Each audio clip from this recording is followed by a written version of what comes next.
دنیا و آخرت میں مع امام منصور معیت کا مقام ہے کہ جہاں آپ خدا سے چاہتے ہیں کہ آپ کو محمد و آل محمد کے ساتھ قرار دے دیں.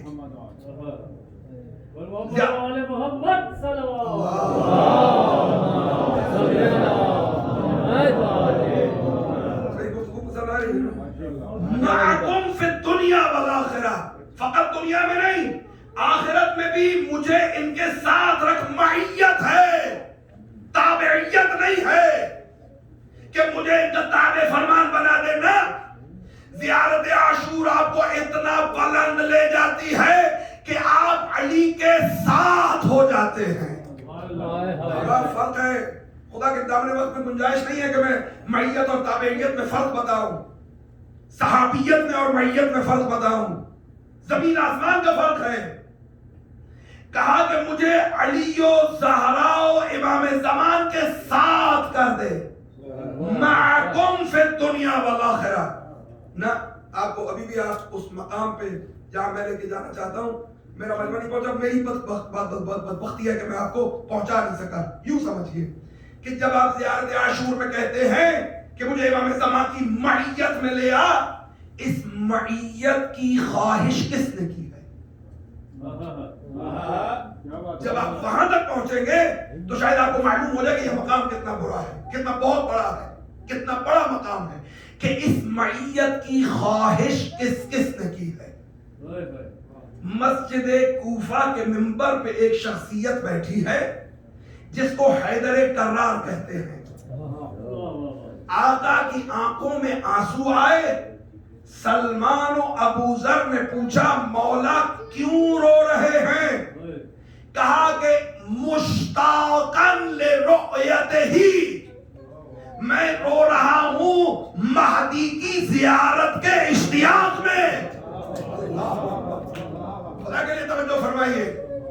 امام صادق آل محمد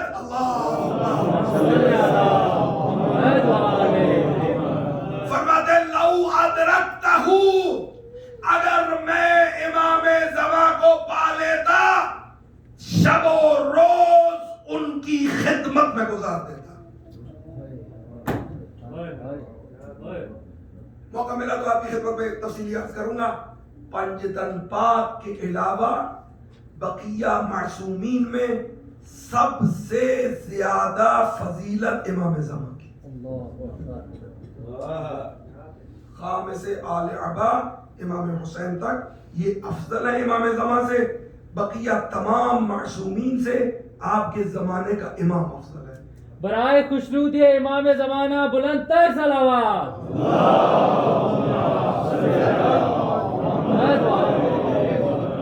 کہ جو فقہ جعفری کی تدوین کرنے والا امام ہے، جس کے نام سے آپ کا مذہب جانا جاتا ہے، وہ کہتے سیدی غیبتو کا رفض القادی، میرے سردار مہدی دوراں آپ کی غیبت نے صادق آل محمد کی کمر توڑ دی ہے. یہ معیت کی خواہش کا اظہار علی و صادق آل محمد کر رہے ہیں. زیارت عاشور پر عامل شخص کو خدا ایسے مقامات دکھا رہا ہے کہ وہ کہتا ہے کہ امام زمان کے ساتھ کر دے، فقط دنیا میں نہیں دنیا و آخرت میں. سبحان اللہ سبحان اللہ. کیا کہتے ہیں مقامات ہیں زیارت عاشور. اس کے بعد ایک اور مقام ہے اور یہ مقام واقعاً یہ خدا کی قسم قابل ترک نہیں ہے. کہا کہ وَأَن يَبْعَثَنِي، مجھے مبعوث کر دے، مجھے پہنچا دے مقام المحمود، مقام محمود تک. خدا کے لیے توجہ فرمائیے. زیادہ عاشور تو آپ پڑھتے ہیں نا. کہا کہ مجھے مقام محمود تک پہنچا دے. مقام محمود کیا ہے؟ سنی شیعہ کتب میں آپ اہل سنت کی جو اذان ہوتی ہے اس کے بعد ایک دعا پڑھی جاتی ہے. اللہم رب هذه الدعوة التامة والصلاة القائمة آت محمد الوسیلة والفضیلہ وابعث والدرجة الرفیعة وابعثه، یہ پی ٹی وی دیکھنے والے، وابعثه مقاما محمودا الذی وعدتہ، اور ان کو مبعوث کر دے مقام محمود پر جس کا تو نے ان سے وعدہ کیا ہے. اہل سنت کی اذان کی دعا کے بعد یہ صرف اہل سنت کیا نہیں ہے, یہ جملہ پوری دعا نہیں, یہ جملہ وابعث مقاما محمودا یہ ہماری دعا ہوتی ہے. اور بعض حضرات نے انہوں نے اعتراض بھی کیے, یہ کون سا مقام ہے کہ جس کا خدا نے وعدہ کیا ہوا ہے اور وہ دے نہیں رہا. وہ وقت آئے گا تو دے گا. وہ ہمارے استاد سے میں نام نہیں لیتا, معروف عامر الدین ہے, بہت زیادہ وہ وقت کے پابند تھے. ان کا سارا 24 گھنٹے کا پورا سکیجول ہمیں پتا ہوتا تھا. ازبر تھا باب العلوم میں, ملتان میں مدرسہ جو تھا اس میں میرے استاد تھے, پورا سکیجول. وہ اتفاق سے ایک دن باقی مالی صاحبان نہیں تھے, کچھ جنازے والے آ گئے تو والد صاحب کے بلال کو فون کیا, انہوں نے کہا کہ ان مولانا کو کہہ دو کہ جنازہ پڑھا رہے ہیں. میں خدا ان کی عمر دراز کرے, میں سمجھا اس لیے رہا ہوں کہ تاکہ بات پہنچا سکوں. وہ لے گئے, انہوں نے اب جنازے والوں کو کہا کہ یہ کیا بات ہے, تم نے سمجھا ہوا ہے کہ مولوی کچے دھاگے سے بندھا ہوا ہے, جب اس کو کہو اٹھ کے چل پڑے گا, پہلے کیوں نہیں بتایا؟ انہوں نے کہا قبلہ وہ مرتا تو ہم بتاتے. وہ بیچارہ فوت ابو خیر تو ہم اب بتا رہے ہیں, زندہ کا کیسے بتا دیں؟ یہ کچھ لوگ اعتراض کرتے ہیں یہ کون سا مقام ہے خدا وعدہ کر رہا ہے اور دے ہی نہیں رہا. نہیں, اس کا وقت آئے گا تو دے گا. یہ دعا رسول اکرم کے لیے نہیں ہے, یہ دعا ہمارے لیے ہے.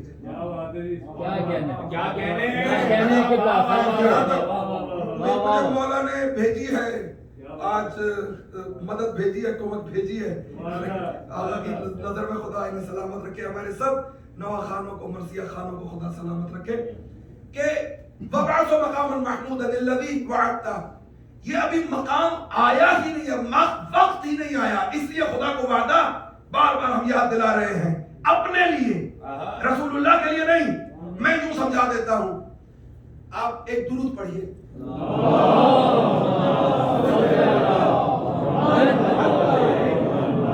اللہم, اے اللہ, صلی, امر حاضر ہے, درود بھیج, صلی امر حاضر ہے. امر حاضر وجوب پہ دلالت کرتا ہے, جیسے اقیم الصلاۃ امر حاضر واجب ہے نماز پڑھنا, چونکہ صیغہ امر حاضر آیا ہے. اقیم الصلاۃ نماز پڑھو واجب ہے. امر اس کو حکم کو کہتے ہیں, حکم امر, کہ آپ کو آپ کے بابا کہیں کہ پانی لے آؤ, یہ امر ہے, واجب ہے آپ پر کرنا.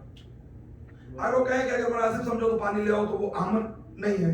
اٹ ڈیپینڈز آن یو, آپ کیسا فیل کر رہے ہیں, لے آئیں یا نہ لے آئیں, یہ نہیں ہے امر. امر وجوب پہ دلالت کرتا ہے, لیکن امر وجوب پہ تب دلالت کرتا ہے جب من العالی الی الدانی ہو, اوپر والا کم تر کو اعلی, کم تر کو کہے, امر کے صیغے سے واجب ہے. برابر کا برابر کو کہے, گزارش ہے.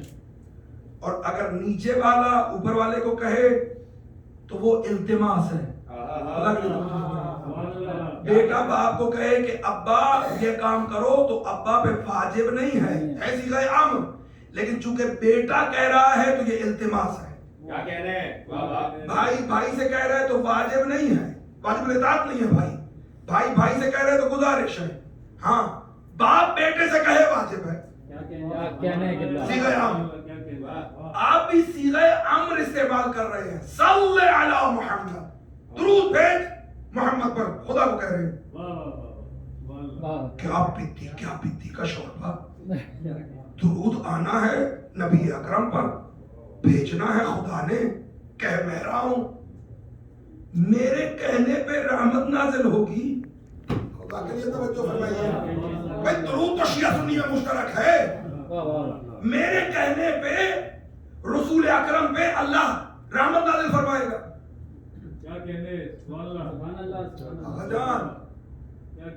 میں کہوں کہ فلاں کو $20,000 دے دو, آپ کہیں گے مولوی صاحب آپ کی شکل ہے $20,000 والی, آپ کہیں گے نہیں, لیکن دل میں تو یہ سوچیں گے. اور یہ بھی وجہ ہے, وہ ہمارا چھوٹا بھائی ہے ڈاکٹر ہے, تو ایک دفعہ ہم میڈیکل اسکول میں جہاں سے اس نے گریجویشن کی ہے, وہاں کے مولوی تھے ملتان میں, انہوں نے کہا کہ جی کوئی آگے تقریر کرے, سنی شیعہ اسٹوڈنٹ سے, گھنٹہ زور لگا لیا, کوئی نہیں بولا. آخر وہ ایک MBBS کی طالبہ تھی, انہوں نے کہا کہ برباد کیا تم نے سب کچھ. میں کہا کیا ہوا؟ گھنٹے کے بعد ایک بولی, تو انہوں نے کہا تم نے خود کو برباد کیا. میں نے کہا کیوں؟ کہا کہ ڈاکٹر بن جانا تھا, مولوی کیوں بن گیا؟ کیوں؟